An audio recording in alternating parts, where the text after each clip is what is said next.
Antananarivo ianao manaiky an'izay ve anao sy mandiso an'izay ihany ko satria ny folohan'ny fanavozana maty dia nanipika mazava fa ianao ny tompona ndraiky tamin'ny raha ratsy araiky maretsika averitsika tsy hoe izaho en tant que fanirisoa no tompon'andraikitra amin'ny fitsarana fa ny fitsarana no tompon'andraikitra fampiarana ny lalàna ny zavatra misy dia rehefa misy olona mandika lalàna tsy mijery ny fitsarana hoe avesa ampiaviana aveto voatany ve sa avy any amin'ny sy anindran-tany fa rehefa nandika lalàna dia hiara lalàna isika efa zatra loatra hoe tsy ampiarina ny lalàna fa mijery hoe avesa ampiaviana le olona ina partiany eo fitondrana ve izy tsy eo fitondrana ve izy dia izay zavatra efa tapitra fa didinareo ngamba taloha ny teny hoe ny tanitan-dalàna ihany no ahafahantsika miala amin'ny fahantrana ary ny tanitan-dalàna ihany koa no ahafahana miady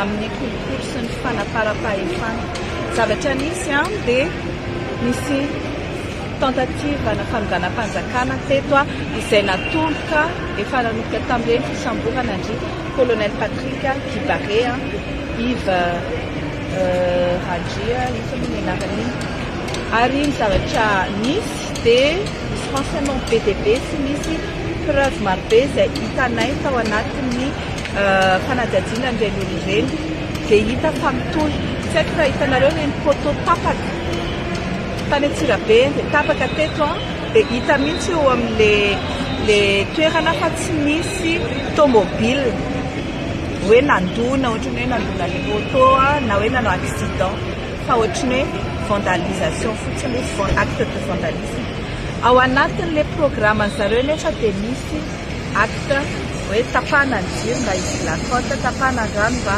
hotezitra ny vahoaka misy hoe olona maromaro karamaina mba hanao an'le acte institutionnel fanonganam-panjakana nytiako tenena dia izao misy olona miala teto amin'ity fitondrana ity dia tsy manaiky mihitsy hoe efa tapitra ny fitondran zareo fa efa niraisin'ny vahoaka tanana ny firenena ary averina ho tanitan-dalàna Madagasikara ao anatin'izay fampiarana ny lalàna izay izao ary izay rehetra tratra ao anatin'izay fandikan-dalàna izay dia hiara lalàna ary tsy mijery na avaiza aviaviny na avaiza izao kosa anefa very foana ihany izahay na dia mampiatra ny lalàna dia mijery foana ny mahaolona sy manaja foana ny zofototry ny mahaolombelona voix de la défense sy ny voix du contradictoire zany mananjo izy hiary tena mananjo izy hitondra ny fiarovan-tenany ary rehefa neponjy izy dia tsy azo malgré namidonista fantanina farany voaresaka maly ihany koa mna raha mbo malaza nda tsy pony folo resaka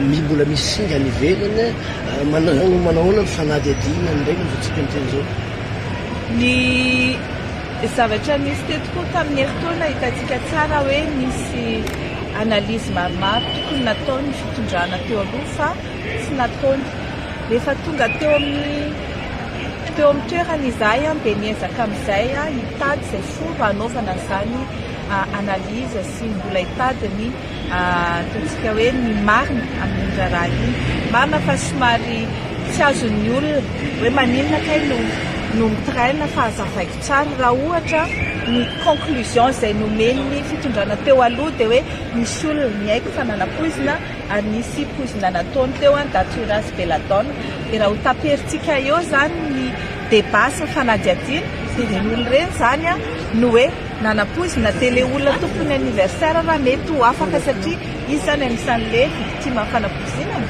izay ve zany ny fahitantsika n'indra raha iny tsy izay mihitsy nefa ny fahazahotsika anazy hatrany voalohany fa misy karazana poizina tao misy karazana ataontsika hoe acte prémédité natao tao iza nanao an'izay izay no tadiavina iza daholo ny tompony andraikitra amin'izany ary indrindrandrindra inona no tena nahafaty andreo ankizy ireo dia izay fanadihadiana izay no ataontsika izay ampivoaka anazy na dia au moins tsika zany mieritreritra hoe ialana nenina daholo ny fomba rehetra afantarana an'izay iza nanao azy inona natao tamin'ireo ankizy ireo dia anytsika mandefa ny fitsarana za kosa tsy miteny aritra matonana amapolo taonany izany vo andeha fa mandeha tsikelikely eo ary ray volana lasa na volana lasaka izay no tonga teto ireo dokotera manam-pahaizana nandeha midina teny toerana nakazesika azy natao dia lasa niverina ny ivelany zareo nanao an'izany analizy izany dia hitantsika eo rehefa miverina avany nahita zavatra fifaresantsika miaraka amin'ny fitsarana moa zareo nanao an'izay zavatra dia avetsaka ny fitsarana ny valin'ny analizy izany rehetrarehetra izany no angatahanay ny ataontsika hoe ny faharetany ny vahoaka sy ny victime izay mifandray tsy tapaka aminay ihany fa ny sasany moa zany izay tsy mifandray aminay tsy mafantatra hoe inona kay ny fandehany fa zareo dia afaka manantona hatrany ny doyen des juges sy ny fitsarana dia mahazo izany fahaizana. Merci beaucoup.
Kanon fitahiri dia mula berlain isika kanunin kebunan apa sika sangat betul. Ansar di dalam Madagascar ini izana tugan. Antara fakta sana fayen ambil pultonan lazuna fali batena sini juruan fulanda Madagascar ari akan sana bayi fulan te Madagascar. Nyamlo yang semua di sana falina. Kafude tunan sarapana fadeu salina tuvana feritua wanaru manatka si watsikareka Madagascar takun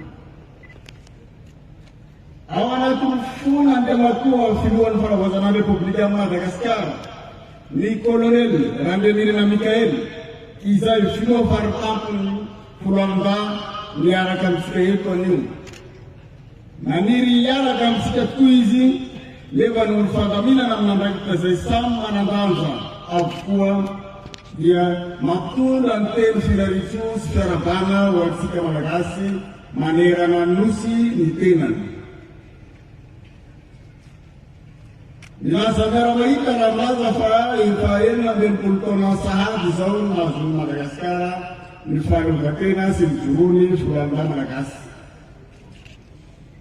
Tao amin'ny sarotra no nahazo an'ireo razambentsika izany fandreseny izany ka mahatoka atsika hiravo ankehitriny tafahora hifanafy haja hifanemoka voninahitra hanangatra avo ny hasy sy ny soatoavina malagasy anatin'izao fankalazana ny fetim-pirenena izao.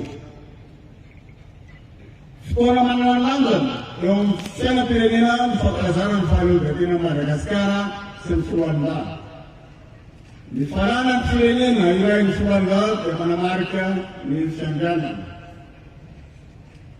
Foloalindahy raha atao mikajy dia iray hetsy izany.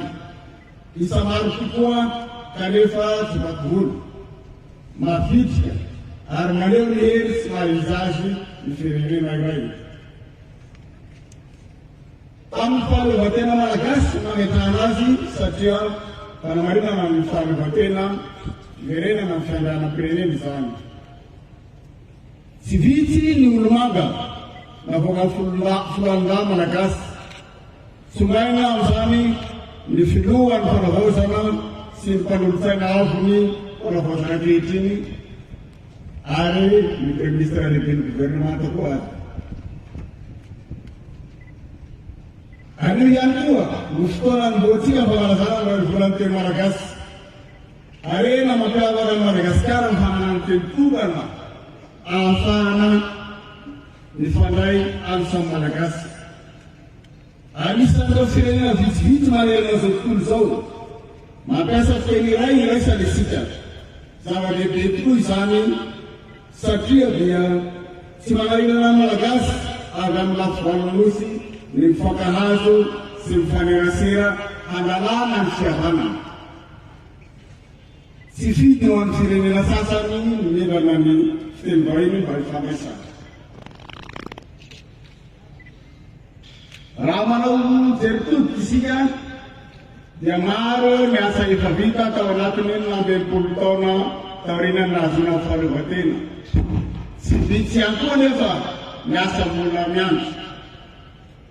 Ny fanandrisa amin'izany indrindra ny tarikevitra ny komite teknika nasionaly mpanomana ny fankalazana izay manao hoe fanavaozana ho an'ny fandrosoan'ny Madagasikara. Ny fitorana fanavaozana tokoa dia manana ny paikady sy ny vina entina hampandroso ny firenena mba hampiadana safilamina ny vahoaka malagasy. Manomboka amin'ny fanatsarana ny farim-piainan'ny malagasy amin'ny ankapobeny izany ary tsy mitsahatra ny kaondoa tokony andraikitresan-tsipajiny mba hahatratrarana ny tanjony. Ino anay fa samy maniry izany fandrosoana sy fanavaozana ho an'ny isabatan'olona sy ho an'ny firenena izany tsy rehetra. Ny taotrano nefa tsy efa norery ary tanatokana tsy avobaky. Raha manao somoka miaraminanga sy tongotra miaramanina isika rehetra dia tsy maintsy ho tonga amin'izany fandrosoana marina sy novaindrafo izany. Ka andray isika iray kina sy iray vina ahatongavana mitandro ny fanavaozana ny Madagasikara. Tsy fanavaozana ny rafoka ihany fa fanavaozana manomboka amin'ny toe-tsaina sy ny fomba fanao, ny fomba fiteny ary indrindra ny fitondrantena tsirairay izany. Eto izany dia makasitraka sy misaotra manokana anareo komite karakara ombako manana ny fiarabana izay natao ny andriamatao jeneraly lehibe ny komity mpikarakara sy mpanatanteraka ny fetim-pirenena izao. Misaotra ihany koa ny tenanay amin'ny anaran'ny foloalindahy malagasy manontolo amin'izao fanotronanareo anay amin'ny fanatotosana izao lanonana fanombohana ny fankalazana ny fetim-pirenena izao. Andro lehibe sy manan-tantara ho an'ny firenena malagasy ny 24 Jona. Andro manamarika ny fahafahana sy ny fiverenan'ny asin'ny firenena izany daty izany. Ankalaza ny 420 taona niverenana izany fahaleovantenantsika izany isika afaka andro vitsivitsy.